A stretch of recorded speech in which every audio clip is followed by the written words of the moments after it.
안녕, мя우예요. 오늘은 불공평과 평등에 대한 얘기를 해보려고 해요. 우리나라도 요새는 이 불공평이라는 게 굉장히 큰 화두로 떠오르고 있습니다. 흑수저, 금수저, 은수저 이런 담론이 나오는 것만 해도 단지 어떤 가정에서 태어났다는 이유만으로 그 사람의 인생 전체가 달라져 버리고 가능성 자체가 다르게 결정지어져 버린다는 것에서 나오는 생각이 아닐까 해요. 하지만 이런 담론들도 큰 축으로 확대되지 못하는 경우도 굉장히 많아요. 예를 들면 흑수저와 금수저에 대한 얘기는 쉽게 하면서도 남성과 여성에 대한 얘기는 하지 않는다든가 그런 케이스가 굉장히 많습니다. 그리고 그게 또 국제적인 이슈로 번지기까지도 굉장히 힘들고요. 사람은 자기에게 주어진 자기의 불공평에 대해서만 생각을 하고 얘기를 합니다. 하이델베르크에서 어학을 하던 시절에 그때는 그 여러 가지 세계 나라에서 온 사람들을 정말 많이 봤어요. 일단 하이델베르크에서 어학을 했을 때는 주변에 독일어를 배우는 어학원이니까 독일인이 거의 없었고요. 그리고 시리아나 중동에서 온 사람들이 굉장히 많았어요. 저는 거기서 1년을 보내면서 정말 여러 가지 생각을 하게 됩니다. 아무래도 그 나라들이 가지고 있는 문제들에 대해서 조금 더 생각을 해보게 되었어요.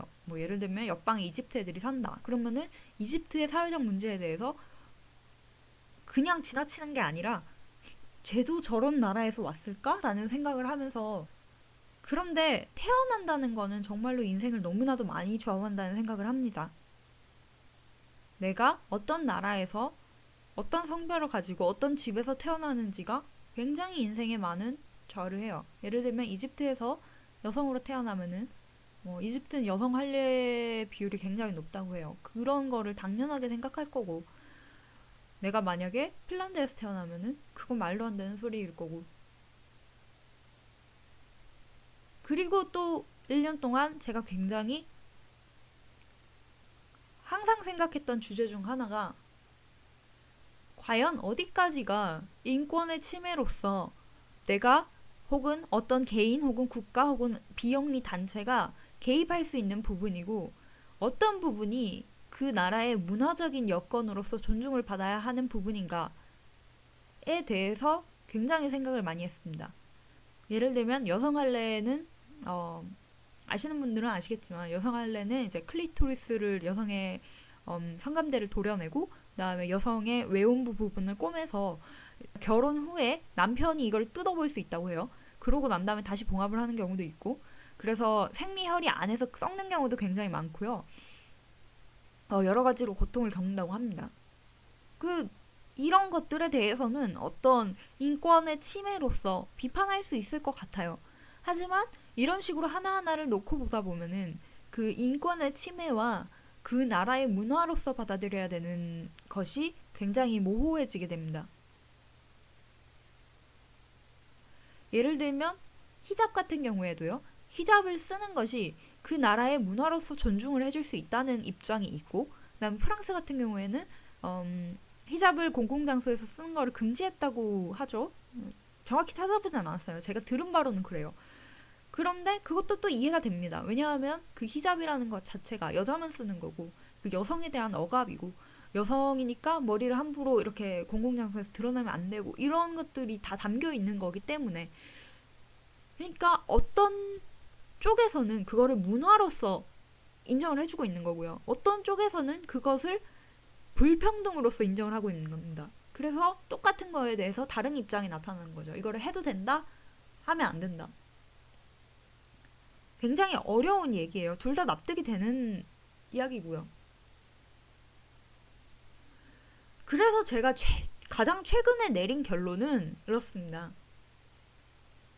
어떠한 일이 일어나고 있을 때 그 일을 비판하지 않고 무작정 수용한다면 그것은 어떠한 바람직한 가치이든 바람직하지 못하게 받아들여지고 있는 가치이든 상관없이 바람직하지 못한 태도이다.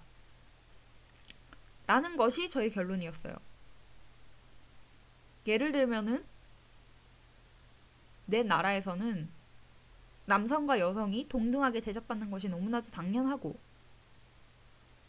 내 나라에서는 동성애자와 이성애자가 동등하게 대접받는 것이 너무나도 당연하고, 그게 너무나도 당연해서 거기에 대한 생각을 한 번도 해보지 않고, 왜 어떤 나라에서는 그렇지 않았으며 역사적으로는 어떻게 이런 것들이 발전되어 왔는지, 그래서 거기에 대한 내 입장은 어떠한지를 정리하지 않고 그거를 무비판적으로 소용한다면, 그게 우리 아버지가 우리 어머니를 맨날 때렸기 때문에 나도 내 와이프를 때려도 된다는 태도와, 물론 결과적으로는 다르겠죠. 결과적으로는 다른데 정말 정말 정말 근본적으로 파고 들어가 보면은, 사회가 나에게 주어진 역할을 나는 그대로 수행하고 나는 거기에 대해서 비판을 가하지 않고 거기에 대해서 생각해보지 않는다는 입장에서 그게 얼마나 다른지 모르겠습니다.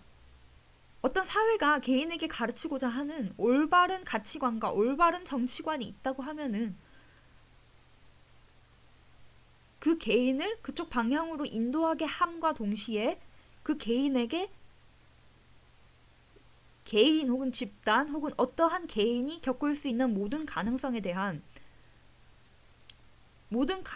대해서 비판하는 방법을 길러주는 것이 맞다고 봐요. 왜 그럴까? 그래서 결국 그 개인이 어떠한 올바른 방향으로 결론을 도출하게 하는 것이 저는 더 중요하다고 생각을 합니다. 그게 제가 가장 최근에 내린 결론이었어요. 제가 대학 다닐 때는 저는 이런 사회적인 안건에 대해서 막 토론하라 그러면은 저는 굉장히 괴로웠거든요. 그러니까 저는 그때는 진짜 거시적인 어떤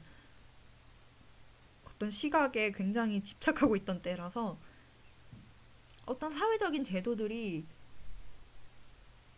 너무나도 디테일한 걸로 다가왔어요. 그리고 그건 디테일한 게 맞죠. 전체 지구상의 역사를 보면은 뭐 낙태 문제라든가 뭐 이런 것들이 신경 쓰일 일이 없어요. 왜냐면은 그거는 너무나도 디테일한 문제이기 때문에. 근데 그거는 또 동시에 내가 살아가는 오늘의 문제이기도 하거든요. 그러한 것들 없이는 내 삶이 결정될 수 없고, 내가 어떤 상황에 맞닥뜨렸을 때 그 사회적 제도들이 어떻게 정비되어 있느냐에 따라서 내가 선택할 수 있는 범위가 늘어나는 거거든요. 그리고 어떻게 보면은 그 제도에 의해서 내 선택이 만들어지는 것도 맞겠죠. 철저하게 개인의 선택이라고 할 수 없을 거예요. 어쨌거나 그래서 이제 작년을 거치고 이제 올해 얘기들을 이런저런 생각들을 하기 시작하면서, 이러한 사람에 대한 이야기가 얼마나 중요한가, 이러한 사람에 대한 이야기와 사람에 대한 안건의 본질에 대해서 조금 더 이해를 하게 되었습니다. 그런 그 본질적인 거를 가르쳐야 된다고 생각을 해요. 일단 우리가 나아가고자 하는 방향이 있기 때문에 그런 안건들을 제정을 하고자 하는 거지. 그런 이야기들이, 그러한 내가 나아가고자 하는 목표가 있기 때문에 그런 이야기들이 계속해서 나오는 건데, 아주 기본적인 인간의 권리에 대한 이해 없이 그런 토론을 하는 것이 얼마나 의미가 있을까라는 생각을 합니다. 인권이라는 것도 굉장히 최근에 들어서야 생긴 개념이잖아요. 불공평에 대한 비판을 멈추지 말고 내가 생각하고 있는 거에 대한 비판을 멈추지 말고 그렇게 끊임없이 비판을 거듭하다 보면은 그런 과정 속에서 자기 의견을 찾아가 나갈 수 있고, 내가 어떤 것에 좀 동의하는지를 알아갈 수 있고, 뭐 그럴 수 있는 과정이 아닌가 저는 생각을 합니다. 그랬어요. 안녕.